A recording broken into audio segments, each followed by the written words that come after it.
నమస్తే రమగారు. నమస్తే జయ. రమగారు, విక్రమ బేతాల కథలు చెప్పి చాలా రోజులు అవుతుందండి. పట్టుబదలని విక్రమార్కుడు మళ్ళీ శ్మశానం లోపలికి నడిచాడు, చెట్టెక్కాడు, కళేబరాన్ని భుజం మీద వేసుకున్నాడు, దాన్ని ఆవహించి ఉన్నటువంటి బేతాళుడితో సహా బయటికి నడవడం మొదలుపెట్టాడు. శరీరాన్ని పట్టుకుని ఉన్న బేతాళుడు మార్గాయాసం తెలియకుండా ఓ కథ చెప్తానన్నాడు. పూర్వం విదిశా నగరంలో ప్రదీపుడని ఒక కుర్రాడు ఉండేవాడు. వాడికి అమ్మ నాన్న అక్క చెల్లి తోబుట్టులు ఎవ్వరూ లేరు. ఏదో తిరుగుతూ ఉండేవాడు. సామాన్యమైన తెలివి గలవాడు, సామాన్యమైన తెలివి. అయితే ఆ ఊళ్ళో విదిశలో ఉన్న కొంతమంది పిల్లలు విద్యాభ్యాసానికి ఒక గురువుగారి దగ్గరికి చేరుతున్నారు. ఆ పిల్లల్ని తీసుకెళ్లే బండివాడు, ఏరా అబ్బి ఇలా రోడ్ల మీద పడి తిరిగే బదులు వీధుల్లో పడి తిరుగుతున్నావు, గురువుగారి దగ్గరికి పద, ఏవో 2 ముక్కలు నేర్పిస్తారు, అమ్మా నాన్న లేనివాడివి, 2 ముక్కలతో బతుకుదు కానీ అంటే వెళ్ళాడు. వాడు వెళ్ళే నాటికి ఒక 9-10 సంవత్సరాలు ఉంటాయి, 7-8 సంవత్సరాలు, 10 లోపు వెళ్ళి ఏముంది అప్పుడు బట్టల వేవాతలు ఏం లేవు, గావంచ ఉంటే చాలు. ఆ గురువుగారు ఇంకో గావంచ ఇచ్చారు. ఇక అక్కడే ఉన్నాడు. వీడిది మామూలు తెలివి, విద్య నేర్చుకుని ఇంటికి వెళ్ళి ఉద్ధరించాలి, మా అమ్మ నాన్నని చూడాలి, అలాంటి పాయింట్లు ఏం లేవు పాపం. వీడి కమిట్మెంట్ లేదు. జనరల్గా ఒక పిల్లల్ని పంపేటప్పుడు అమ్మా నాన్న బుద్ధులు చెప్పి పంపిస్తారు, జాగ్రత్తగా చదవాలి, 10 ఏళ్ల లోపల వచ్చేయాలి, నువ్వు వచ్చి అక్కకి పెళ్లి చేయాలి, చెల్లిని ఉద్ధరించాలి, నాన్నకు అదేదో చేయాలి, సంసారాన్ని ఉద్ధరించాలి, వంశానికి పేరు నిలబెట్టాలి, ఎన్ని చెప్తాం, మనమే చెప్తాం. రోజు బళ్ళ పంపించేటప్పుడు ఒక మాటలు చెప్తూ ఉంటాం అలవాటుగా. వీడికి ఆ చెప్పే వాళ్ళు ఎవరు లేరు. దూకుడుగా చదువుకోవాలని తెలియలా. గురువుగారు కూడా వీడికి తెలివి తక్కువ, వీడికి మీద వాళ్ళ నాన్న వచ్చి అడుగుతాడు, రేపొద్దున బియ్యం పట్టుకొస్తాడు, మినపప్పు పట్టుకొచ్చి అడుగుతాడు, ఇలాంటివి ఏం లేవు కదా. ఉన్న పిల్లలతో పాటు వాడు ఓ ముద్ద తినేవాడు. వాడిని యథాశక్తి పనులకే వాడేవాడు. ఎంత పని చేసేవాడు, ఏదో చెప్పేవాడు, 4 ముక్కలు వచ్చాయి వాడికి. ఒక 19 సంవత్సరాలు 18 సంవత్సరాలు వచ్చి వాడు అటు ఇటుగా అక్కడికి వచ్చి 9-10 ఏళ్ళు అవ్వగానే, అరే నీ చదువు అయిపోయింది, ఇంక వెళ్ళిపోమన్నారు. చదువు డబ్బు వచ్చేంత చదువు రాలా వాడికి. కొంచెం లోక జ్ఞానం తెలిసింది, కాస్త ఏదో లొక్కడొక్క కాస్త డొక్కసుద్ది ఉంది అంతే. ఊళ్ళోకి వచ్చేసాడు, విదిశలోకి. వస్తే పెద్దగా ఎవ్వరూ ఆదరించే వాళ్ళు లేరు, వెళ్ళడానికి ఒక గూడు కూడా లేదు. వాడు అనుకున్నాడు, పక్షులకైనా గూళ్ళు ఉన్నాయి, జంతువులకైనా ఓ గుహలో ఓ బొరియో ఒక కంతో ఎక్కడికో చోట పోతుంది, అది నాకేది ఏమీ లేదు. ఆ ఊళ్ళోనే తిరుగుతూ ఎక్కడైనా భోజనాలు ఉంటే తిని ఏ చెట్టు కిందో పడుకుని అలా కాలక్షేపం చేస్తుండేవాడు. క్రమంగా వీడికి ఏమర్థమైందంటే, మనిషికి జీవితానికి ఏం కావాలంటే ఇల్లు వాకిలి చెట్టు పుట్ట అక్కర్లా, మాట్లాడేందుకు ఒక మనిషి కావాలి, మనసులో మాట చెప్పుకుందుకు, అంతేగా అని తెలిసింది, అర్థమైంది. వాడు ఎవరైనా నలుగురు రచ్చబండ దగ్గర ఎవరైనా నలుగురు కూర్చుని తన ఈడు వాళ్ళలే కనపడితే వెళ్ళి అక్కడ నుంచునేవాడు. వాళ్ళు ఏమిట్రా నీకు ఇక్కడ పని, మేమేదో మాట్లాడుకుంటుంటే పోవనేవాళ్ళు, మాట్లాడిచ్చేవారు కాదు. ఎవరైనా నలుగురు మాట్లాడుతుంటే కూర్చుని వినేవాడు, మధ్యలో మాట్లాడడానికి వాడికి అవకాశం వచ్చేది కాదు. ఎక్కడికి వెళ్ళినా ఎక్కడన్నా ఏ సభల్లోకో వెళ్తే వినడం తప్పిస్తే మాట్లాడేందుకు అవకాశం లేదు. భోజనశాలకు వెళ్ళినా కూడా వీడేమైనా ఎప్పుడైనా ఒకసారైనా పావలా ఇచ్చేవాడు కాదు కదా. అవును, మిగిలిన అన్నం తినేవాడు. వాళ్ళు ఏం మాట్లాడతారు, వీడికి చదువు లేదు, ఉద్యోగం లేదు, సద్యోగం లేదు. ఉచిత భోజనశాలలు కూడా ఉండేవి, వాళ్ళతోటి మాట్లాడడానికి కూడా వీడికి అంత చొరబడి మాట్లాడటం రాదు, కానీ మాట్లాడుతుంటే వినాలని ఉండేది. క్రమంగా వాడికి జీవితం విరక్తి పెట్టిపోయింది. ఎవ్వరూ మాట్లాడేందుకు దిక్కులేని వెధవ బతుకెందుకు, అనవసరం కదా అనిపించేసింది. ఎన్ని ఊళ్ళో తిరిగాడు, ఎక్కడా వాడిని ఏట్రా అబ్బాయి నీ సంగతి నువ్వే అలా అడిగిన వాళ్ళు ఎవరు ప్రపంచంలో ఎవడి గోల వాడిది, నీతో నాకేమైనా పని ఉంటే మాట్లాడతా, లేకపోతే ఎందుకు మాట్లాడతా, దారిపోయే వాడిని పిలిచి మాట్లాడడం కదా. ఇలా జరిగిపోతుంటే వాడికి ఏమనిపించిందంటే, ఓనాడు వెధవ బతుకెందుకు, చచ్చిపోదాం. ఓల్డ్ మార్గాలు ఆలోచించాడు, ఎట్ట చచ్చిపోవాలి. ఇప్పుడు ఏ చెట్టుకో ఊరి పోసుకుంటే ఊళ్ళో వాళ్ళు చూసి ఆ పూట ఊళ్ళో అందరికీ తిండి లభించకుండా అనాథ శవం, దాన్ని ఎవరు తగలేయాలి, రకరకాల ప్రశ్నలు ఆలోచించాడు. వీళ్ళందరికీ ఇబ్బంది కూడా పెట్టకూడదు మనం. ఈ రచ్చబండ దగ్గర చెట్లు బాగుంటాయి, అక్కడ చెట్టు మీద ఊరేసుకుంటే ఎవరు అక్కడ కూర్చోకుండా అయిపోతారు, ఇక్కడ కూడా వద్దనుకున్నాడు. ఆలోచించి ఏమనుకున్నాడు, చెరులో పడిపోదాం, కాలువ కొట్టుకుపోతుంది శరీరం, ఏ జలచరాలు తింటాయి పోని అనుకొని వాడికి నడువుకు ఒక గావంచ ఉంది. ఇవి ఫంక్షన్లు అప్పుడు బట్టలు పంచుతారు, అట్లా ఒక గంచ ఓ ఉత్తరీయం ఒక లభించినాయి వాడికి.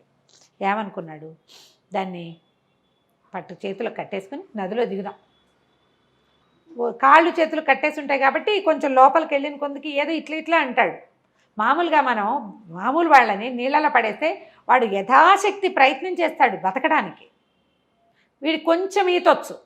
గురుగారి దగ్గర ఉన్నప్పుడు సెలయేళ్ళ దగ్గర అక్కడ తిరిగిన అనుభవం ఉంది వాడికి. కొట్టుకుని పైకి వచ్చేస్తానేమో. గురుగారి దగ్గర ఉన్న చదువులో వాడికి ఏమర్థమైంది? ప్రాణి చావడానికి ఎప్పుడూ ఇష్టపడదు. పీక నుండి వేస్తుంటే తోసేయడానికి ట్రై చేస్తాడు. చచ్చిపోదామనుకున్న వాడు కూడా తోసేస్తాడు. కాళ్ళు కొట్టుకుంటే శరీరం ఒప్పుకోదు, చావుకి రెడీ అవ్వదు. కాబట్టి మనం ఏం చేయాలి? ఈ నీళ్ళల్లోకి కాళ్ళు చేతులు కట్టుకుందామని అనుకుంటాం. చేతులు కొద్దులేపోని కాళ్ళకు కట్టుకుందామని కాళ్ళకు కట్టుకుని నీటిలో దిగాడు. దిగి లోతుకి వెళ్తూ ఉండగా తనకి 2 బారాల దూరంలో ఒక కుర్రాడెవడో కొట్టుకుపోతూ సతమతం అయిపోతున్నాడు. రక్షించమంటున్నాడు, మునకలేసేస్తున్నాడు. దాంతో వీడికి అయ్యో వాడెవడో, నేను కావాలని చచ్చిపోతున్నా, వీడెవడో ఒట్టిగా ఇదిగా కొట్టుకుపోతున్నాడు, వాడెక్కడో పైనుంచి కొట్టుకొస్తున్నట్టుగా ఉన్నాడు. వీడు ఆగ మేఘాల మీద అవి కాలికి చేతులు కట్టుకోలే, ఇంకా కాళ్ళకి కట్టుకున్నాడు. ఆ కాలుది ఎట్లా కొట్లా తొక్కి తొక్కి తొక్కి దాన్ని ఊడ తీసుకుని ఆ పరిగెడుతున్న ఆ నీళ్ళలో కొట్టుకుపోతున్న వాడి వెనకాల పడ్డాడు. వాడు ఇంచుమించుగా వీడంతా పొడుగు ఉండి పుష్టిగా ఉన్నాడు. వీడికి ఆహారం అప్పుడప్పుడు దొరికి బక్కవాడు. వీడు ఆ పడిపోయి నీళ్ళలో పడి ఉన్నవాడు మంచి దృఢమైన వాడు, బలాఢ్యుడు. వాడిని నది మధ్యలోంచి ఒడ్డుకి ఈడ్చుకొచ్చేసరికి ప్రాణాలు కడబట్టిపోయినాయి. వాడి వల్ల కాల, కానీ వదిలే బుద్ధి కాల. నా వల్లే కావట్లేదు, చచ్చిపోతానంతే అర్థమవుతోంది. వీడిని వదిలేస్తే వాడు పోతాడు, నేను పోతా. కానీ వాడు ప్రాణాల కోసం కొట్టుకుంటున్నాడని అర్థమయ్యారు రెండో వాడు. వాడిని ఈడ్చుకొచ్చేసాడు. ఈ నది వెంబడి కొంతమంది పరిగెత్తుకుంటూ వస్తున్నారు, సైనికులు లాంటి వాళ్ళు. చిన్నబాబు అని అరుస్తూ. ఎప్పుడైతే ఈ కుర్రాడు, ఈ మన ప్రదీపుడు ఈ కుర్రాడిని పట్టేసుకున్నాడు, ఆ రెండో వాడిని పట్టుకున్నాడో, లాక్కొస్తున్నాడో, పైగా ఏంటంటే ఎక్కడ కనపడితే అక్కడే లాక్కొచ్చేయలేరు, ఇంకా ముందుకు ఓ పక్కకు కొట్టుకుంటూ వెళ్ళాలి కదా ఈదుకుంటూ. అక్కడ దాకా వాళ్ళంతా పరిగెత్తుకొచ్చారు. ఇతను ఒడ్డు మీదకి వచ్చి ఆయన అక్కడ బారేసి ఇట్లా చొప్పకట్టలో పడిపోయేసరికల్లా వాళ్ళు చిన్నబాబు అని తీసుకొచ్చిన వాడిని వదిలిపెట్టేశారు. ఆ కుర్రాన్ని పట్టుకున్నారు వాళ్ళు. నీళ్లు కక్కిచ్చారు. ఊపిరాడుతోందో లేదో చూస్తున్నారు. ఎవరో వైద్యుని కేకేసుకొస్తానని ఇద్దరు పరిగెత్తారు. ఇతను మెల్లిగా ఈ ప్రదీపుడు కాస్త ఓపిక వచ్చాక నిదానంగా లేచి బయలుదేరి వెళ్ళాడు అక్కడి నుంచి. లెక్క ప్రకారం ఏమిటి? అతను చచ్చిపోవాలి, ప్లాన్ అది కదా. కానీ ఇప్పుడు నీళ్ళల్లోకి వెళ్ళబుద్ది కాదు. నిజానికి అంత నీరసం మీద వాడు మళ్ళీ లోపలికి వెళ్తే ఏమిటి, తనకంటే బరువు ఉన్న ఒకడిని నది మధ్యలో ఇంచి లాక్కొచ్చి 10 బారల పైన గ్యాప్ లాక్కొచ్చాడు. ఆ నీరసానికి నదిలోకి వెళ్తే ఈసారి వాడికి ఈదే సత్తు లేదు, గ్యారంటీగా చచ్చిపోతాడు. కానీ ఏం చేయలే, మెల్లిగా బయటకు వచ్చాడు. కాళ్ళు ఈడ్చుకుంటూ పోయి చెట్టు కింద పడుకున్నాడు. కాస్త ఓపుకొచ్చాక సాయంకాలం అయింది. ఆ దూరంగా ఒక దేవళం ఉంది, దాంట్లో సాయంకాలం గంటలు కొట్టాక ప్రసాదం పెడతారు.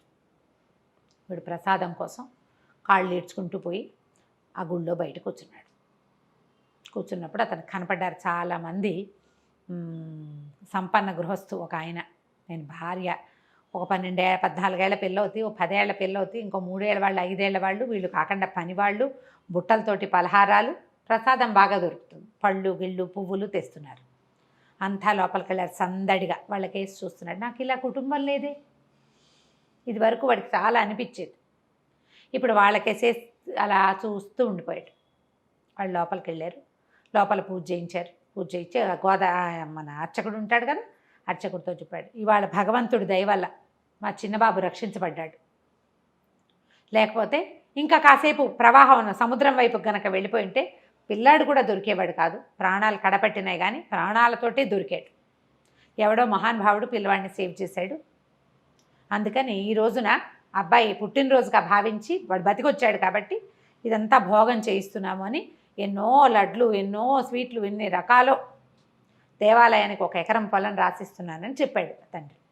ఇంతలో పని వాళ్ళు బయటికి లోపలికి తిరిగి ఒక కుర్రాడు ఒకడు పరిగెత్తుకొచ్చి పొద్దున్న చిన్నబాబుని రక్షించినలా ఒక అతను కనపడ్డాడు కదా, అలాంటి వాడే ఒకడు వాకిట్లో కూర్చుని ఉన్నాడు. సేమ్ అలాగే పోలికలో కనపడుతున్నాడు. అతను అవునో కాదో తెలియదు. ఆ పెద్ద ఆయన భార్య గబగబా బయటికి వచ్చారు. బాబు ఎవరినైనా నువ్వు పేరేమిటి, నువ్వు ఎక్కడ చదువుకున్నావు, ఎవరి పిల్లవాడివి అని అడిగారు. ఎవరు లేరండి, నేను ఫలానా గురుగారి దగ్గర చదువుకున్నా, నా పేరు ప్రదీపుడు, మాది విదిశానగరం అంటే, బాబు నువ్వు పొద్దున్న ఎవరినైనా రక్షించావంటే, అవునండి నదిలో పిల్లవాడు ఒక కుర్రాడు పడిపోతే నేను పట్టుకున్నాను, కానీ ఆయన వచ్చి కాళ్ళు పట్టుకున్నాడు. ఆయన ఏమగన్నదో, నీ వల్ల మా పిల్లవాడు బతికాడు, 25 ఏళ్ళు చేతికి అందొచ్చిన కొడుకు నదిలో గుర్రమించి నదిలో పడిపోయాడు. అతనికి ఈద రాదు.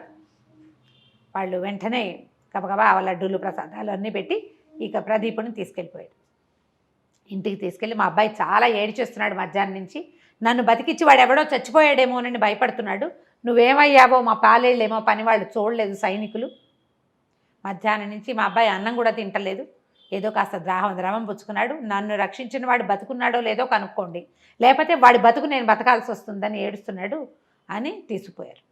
ఆ అబ్బాయి కావలిచ్చుకున్నాడు, నీ వల్ల నేను బతుకున్నాను అని చెప్పి మాతోటే ఉండు అని ఉంచుకున్నారు.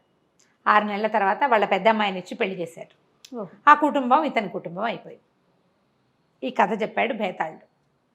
చెప్పి, రాజా మార్గాయాసం తెలియకుండా కథ విన్నావు కదా, చచ్చిపోదామనుకున్న ప్రదీపుడు ఎందుకు మళ్ళీ రెండో అవకాశాన్ని వినియోగించుకోలేదు? ఆ కుర్రాన్ని తెచ్చి బయటపడేశాడు.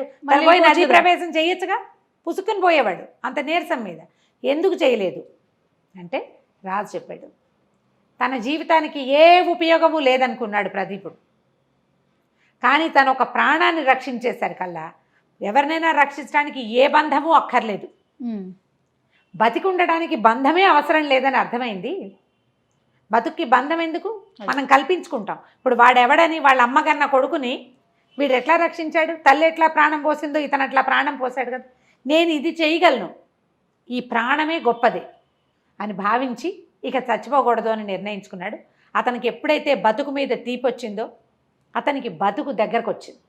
ఆ తర్వాత జమీందారులో లోపల పెద్ద ఉద్యోగంలోనే చక్కగా ఇంటల్లుడుగా హాయిగా స్థిరపడి ఉంటాడు అని చెప్పాడు. ఎప్పుడైతే మౌనభంగం అయ్యిందో భేతాళుడు రైమని ఎగిరిపోయాడు, నువ్వు మౌనభంగం చేసావు కాబట్టి మళ్ళీ కలుద్దామని చెప్పేసి వెళ్ళిపోయాడు. కథ కంచికి మనం ఇంటికి. నమస్తే రమ్మగారు. నమస్తే జయ.